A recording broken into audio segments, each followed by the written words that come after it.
After a year at sea, a year of worry and hard work, we made the rendezvous. On the 29th of March 1876, Captain Anthony steered the catalpa into Bunbury, a small port south of Fremantle. He was 3 months late. It brought little cheer. I had no idea who I was to meet, whether the conspiracy had already failed, whether the authorities would be waiting on shore to take us into custody. All I knew was the crisis at hand would be the true test of my courage. A year of secrecy and worry had brought them this far. At last, Breslin's carefully conceived rescue was ready.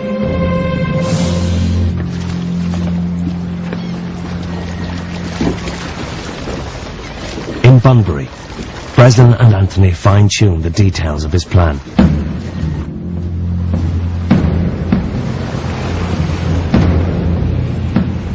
They set the date for Easter weekend. On Saturday the 15th of April, Captain Anthony steered the catalpa towards Rockingham, and Breslin alerted the prisoners who were working that day on Fremantle Jetty. When I was sure Wilson saw me, I gave him the signal.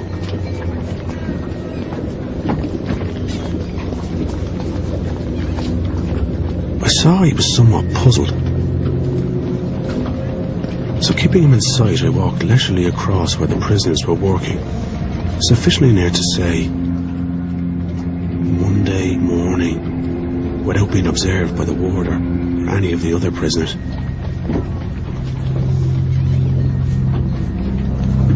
For God's sake, they've been warned. Don't commit any offence, don't give any cheek, don't get sent to solitary confinement, for God's sake, because whoever does won't be here when the escape occurs.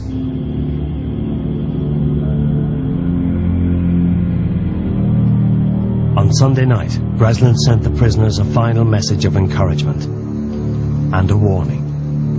We have money, arms, and clothes. Let no man's heart fail him, for this chance may never occur again.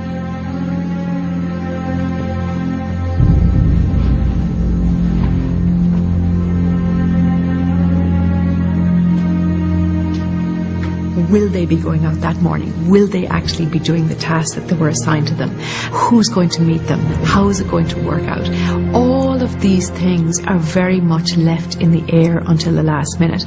And there is a sense that anything could go wrong at any time.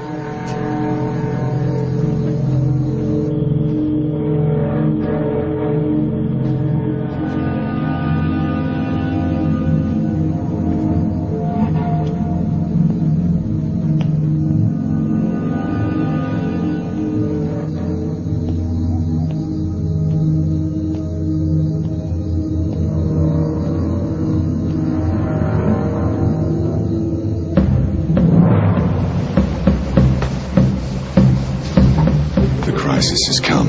I could trust only Smith and the men in my own whaleboat. Captain Anthony left the catalpa in the capable hands of First Mate Sam Smith.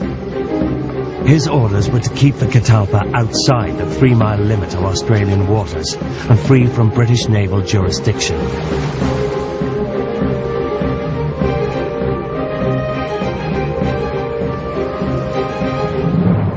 We hauled up on the beach, and I told the men to lie down and go to sleep. I walked the beach the whole night, longing for the day.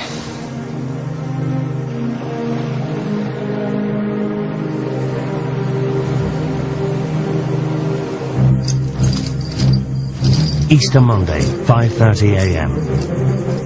Breslin and his team readied the horses and headed out to Rockingham Road.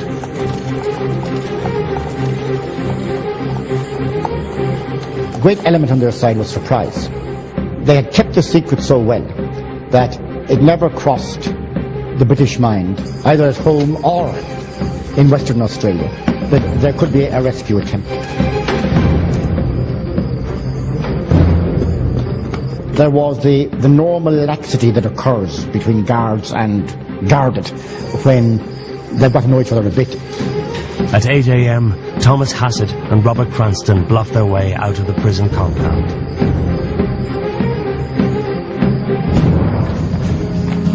Thomas Darrow was digging potatoes outside the prison walls.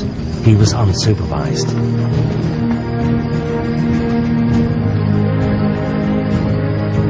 The guards were told that James Wilson and Michael Harrington were needed to move furniture in the warden's house. That just left Martin Hogan. One of them was painting a superintendent's house, and he eloquently painted one of the window panes, and it was symbolic that he would now see and they wouldn't. It's always been an eloquent gesture to me of resurrection. Now I am in the light and you are behind a painted window pane. A few moments after, I saw the men in prison dress wheel round and march down the Rockingham Road. I had all the men I wanted.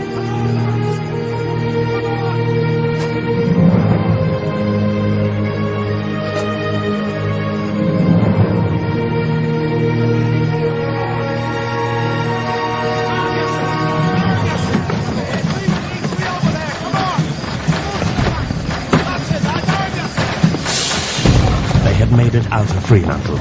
Ahead of them was a 20-mile sprint to Rockingham. It would take an hour and a half at least.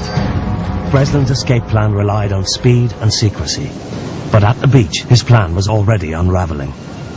A Rockingham local had noticed the whaleboat.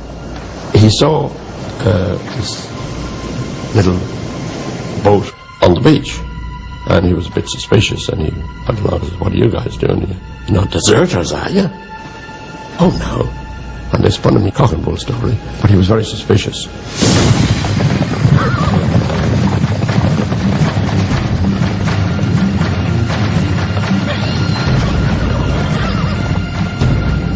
Barely an hour into the escape, the alarm was raised at the prison. But where the prisoners had escaped to was a mystery. So far, the plan was perfect, with one exception. The suspicious local had hung around and witnessed the Fenians' arrival at Rockingham. There was a moment of what to do with him. One of the rescuers suggested killing the fellow, and Anthony said none of that will happen around here. So he jumped on a horse and he galloped all the way to Fremantle, arrived in a lather of sweat to say they went that way.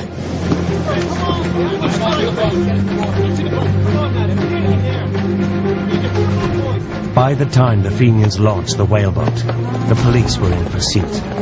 The chase was on.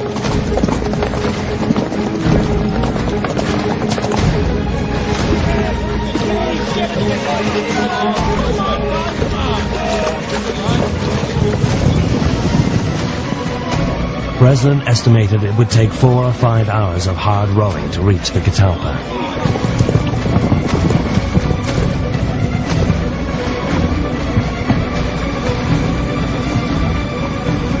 When we were about 2 miles offshore, we saw the mounted police right up to the spot where we had embarked. So far, Breslin's escape plan was working. Now the authorities had precious information. They knew exactly where the prisoners were. From Fremantle, they launched 2 boats to intercept them. A handful of armed policemen set out on a small Coast Guard cutter. But the second vessel was the fastest ship in Fremantle. A passenger steamer called the Georgette was personally commandeered by the West Australian governor to bring the fugitives in. But Breslin had prepared his own message for the governor. I took out a letter addressed to the governor, which I posted to him by ocean mail. To His Excellency the British Governor, this is to certify that I have this day released from the clemency of Her Most Gracious Majesty Victoria of Great Britain 6 Irishmen condemned to imprisonment for life for having been guilty of the atrocious and unpardonable crimes, love of country and hatred of tyranny.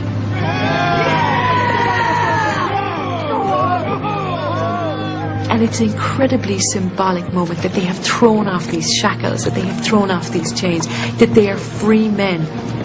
It was a very powerful political moment, that they were indeed political prisoners and that they were waving goodbye to that incarceration that they had been in for so long. Anthony's crew had been rowing for 7 hours when they spotted the catalpa far on the horizon. But their celebration was premature.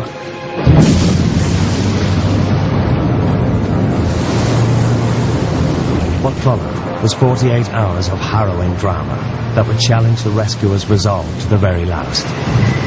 In the traditions of good escape yarns, they get dreadful seas. The whaleboat was grossly overloaded, facing a dangerous and unpredictable sea. Captain Anthony kept it to himself, but he doubted they would last through the night.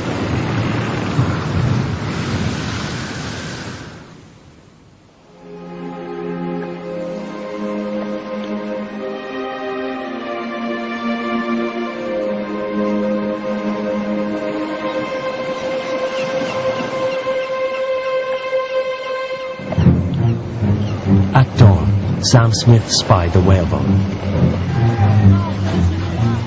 The catalpa was on its way, but they were not alone.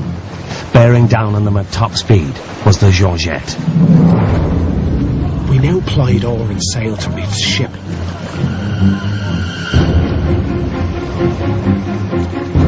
But soon it became apparent that the Georgette was gaining too fast on us. So, we determined to lay down the sail and lie to.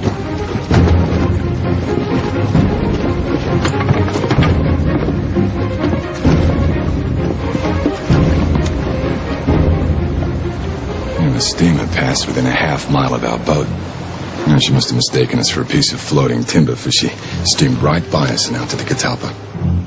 The Georgette demanded to search the whaler, but Sam Smith refused. To see the catalpa, to actually see the boat that's going to bring them to freedom. And they are in this in-between space, they are in this limbo, they are neither free nor are they incarcerated. Wilson says that he thought of suicide at the time. If we can't be rescued, if we can't see this through, we cannot be taken again. But the Fenians had remarkable luck. The Georgette ran out of fuel and was forced to return to Fremantle.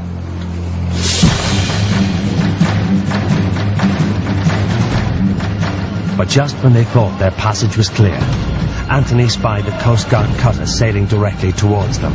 They had been spotted. There is a chase to get to the catalpa because the government cutter is trying to cut it off. The cutter was closing in, and the Fenians knew that if she reached the catalpa first, the game was up.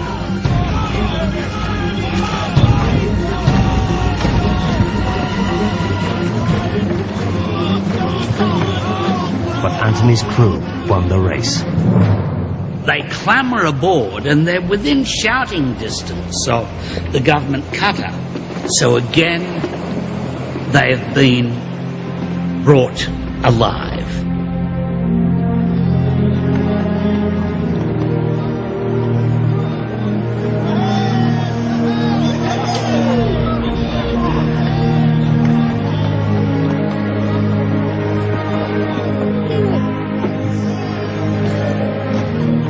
The rescued men celebrated their first day of freedom in 10 years. Anthony steered the catalpa away from the coast. But even after that desperate final bid for liberty, they were not yet free. During the night, the wind died and the catalpa was becalmed.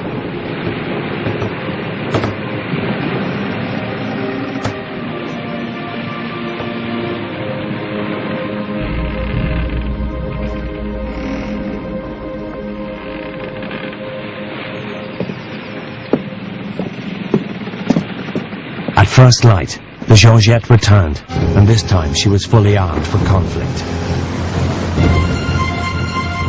The authorities had loaded a 12-pound cannon and a full complement of armed guards.